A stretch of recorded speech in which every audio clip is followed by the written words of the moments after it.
In this video, we're taking a close look at a budget-friendly classic car that's ready for use as a daily driver. So when it was time to actually go get this car, my dad went and handled all the money stuff, and he let me drive it back home for him. And of course, I brought Carly with me because she just likes to hang out with the old car stuff, and she got a kick out of this car, and more than anything, she got a kick out of the little dog that was running around while they were uncovering the car and kind of getting everything ready for us to drive it home.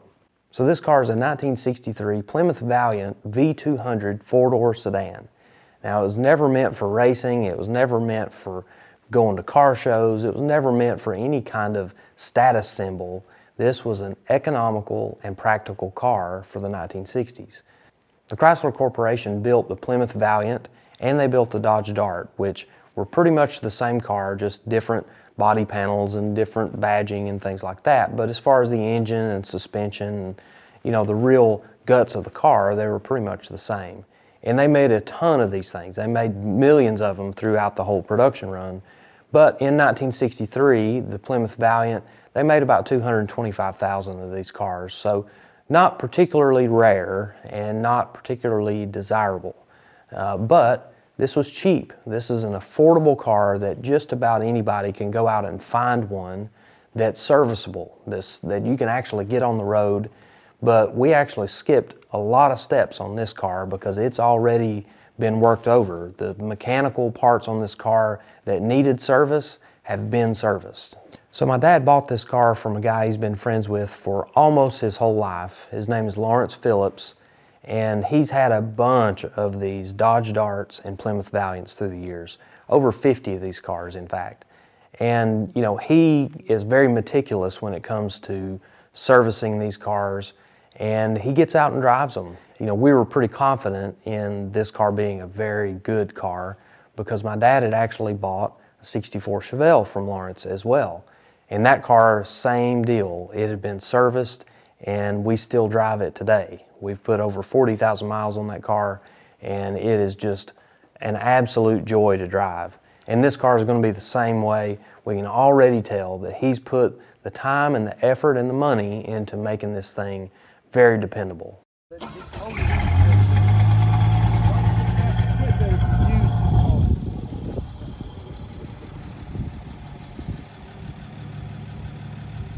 All right, we're going to drive this thing home, the old Plymouth Valiant. This thing's got a push button automatic transmission.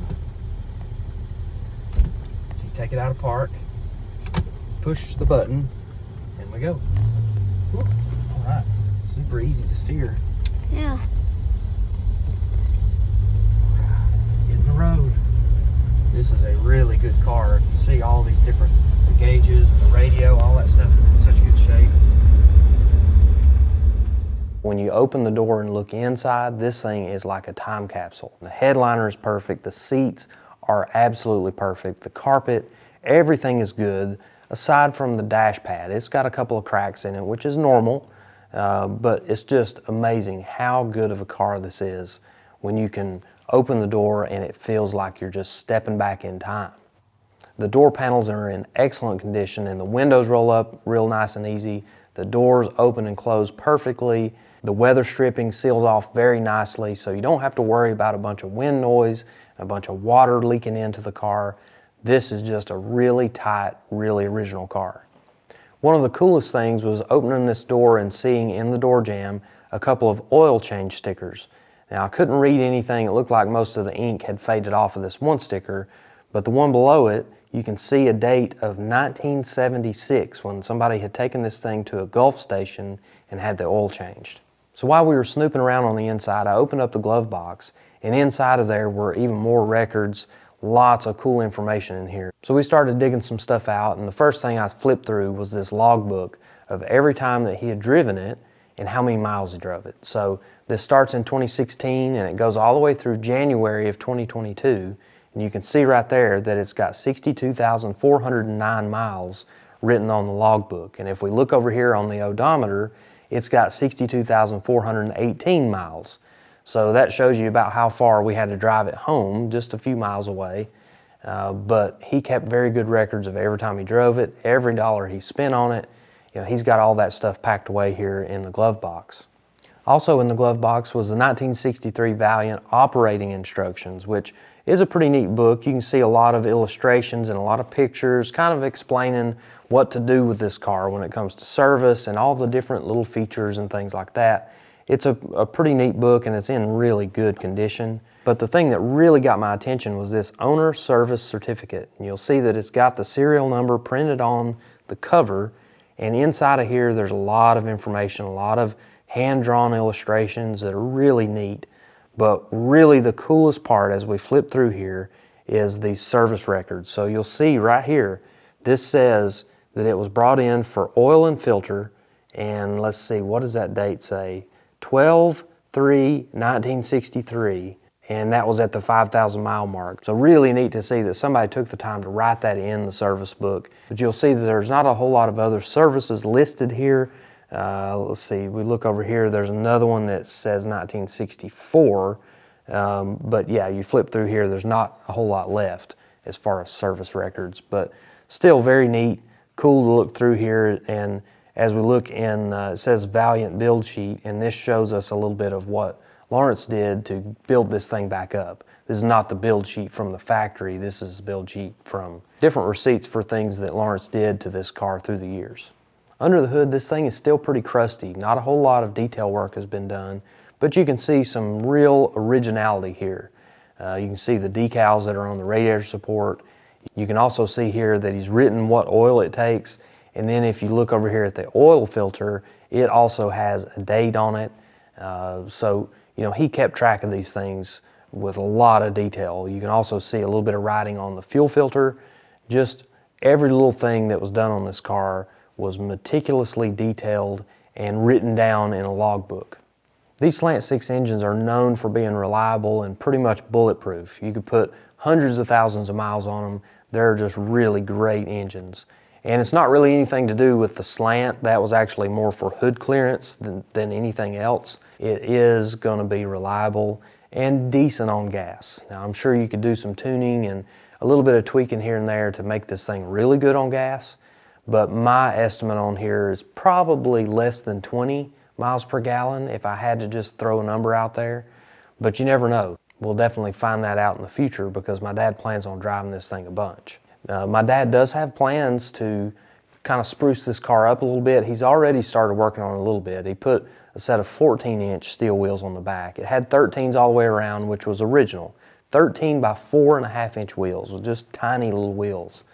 But my dad ended up putting some 14s on the back and a little bit taller tire because everything we have has a little bit bigger tire on the back. That's just what we do. So pop those dog dish caps back on there. The car still has the original look, but it's got a little bit more meat on the back. Other plans for this car is a paint job. Now, that's something my dad has done for 50 plus years. He's been painting cars and motorcycles and just all sorts of stuff. And he's planning on stripping this thing down, not all the way down to the metal, but just get some of these flakes and things feathered out, address a few areas. There's a few areas of concern on the body that need a little bit of attention, but no major rust. This is a very, very solid car that only needs a little bit of body work and just a nice uniform paint job. This is not going to be a show car deal. This is not going to be sanded and buffed and polished out or anything like that. It's going to be a basic paint job, just like what it would have gotten from the factory. So that's the plan. It's not going to be a full restoration. This thing mechanically is great, and he just wants to clean up the outside of it. So, you know, there's not a lot of money involved in these mechanical restorations. Now, it costs money if you're paying somebody to do it, but if you can do it in your own garage or in your backyard, you're going to save a lot of money because the parts for these cars, whether it's a Chevrolet or a Ford or a Mopar, they're pretty cheap. Now, if you're going to be doing any kind of custom work or any type of aftermarket work, it's going to start costing more money, but just basic stuff like fuel filters and brake lines and wheel cylinders and brake rebuild kits, things like that, not a huge expense. You know, you could expect to invest another $1,000 plus whatever you gave for the car. Well, in this case, my dad ended up with about $3,000 tied up in this car. And I'll tell you why it's about $3,000. It's because he ended up buying this in a package deal, and he sold the other cars that were in the deal. So not only did he get this 63 Plymouth Valiant, he also got a 65 Dodge Dart, which is a two-door. It's got a slant six with a 3-speed transmission, and a 63 Dodge Dart station wagon, which was my personal favorite out of the 3 cars that he bought, because these cars are just kind of cool looking. They're so ugly, they're cool. And this car also, slant six, this one's got a push-button automatic. It does have some floor pan issues and other rust issues that need some pretty big attention. But we knew exactly where those 2 parts cars needed to go, and that's to my buddy Josh with the Sleeper Dude YouTube channel. Now, he gets cars running that have been sitting for 20, 30, 40 years, and he puts all the work into it, just like what we were talking about: fuel system, ignition system, brakes, tires. He spends that money, and he makes a very entertaining video. You can actually go over there right now and watch him get this 63 Dodge Dart station wagon running again. After lots of years of sitting, he's got it running again. He does plan to continue upgrading and getting brakes on it and getting the thing where he can actually get out and drive it. But for the time being, he does have that slant 6-cylinder running, and he plans to do the exact same thing with the 65 Dodge Dart two-door. To be fair, not just anybody can just go find one of these cars for this kind of money. But if you look around hard enough, you can find a good deal on one of these cars. You can certainly find something for less than $5,000 and have a very dependable, very practical car that you could use every day. So in my video about my 4-door Nova, I talked about embracing the budget beater, embracing a cheap daily driver, a cheap classic car that you can get in and just go anywhere you want to go. And that's exactly the same mentality on this car.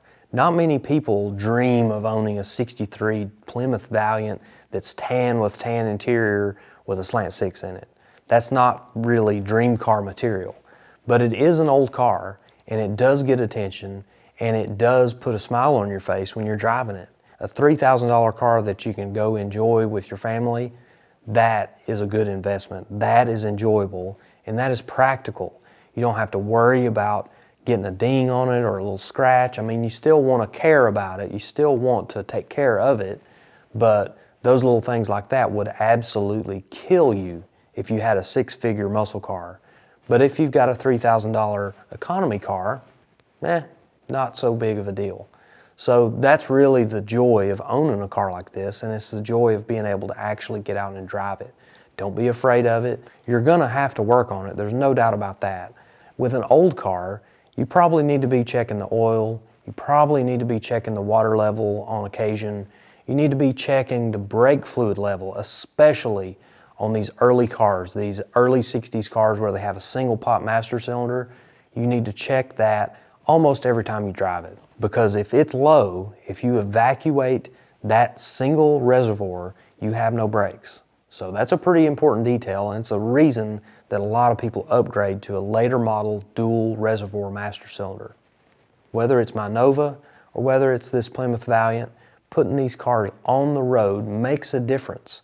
Just think about it that way, that our future generations are riding in the back seat of their mama's minivan, and when they see you putting along in a 63 Plymouth Valiant, it might as well be a spaceship to them, because it is just a foreign object compared to all of the really boring, not so exciting cars that are on the road. So I hope you've enjoyed taking a look at my dad's new little cream puff Valiant. He's super proud to own this thing. He loves this little car, and he's planning on putting a lot of miles on it.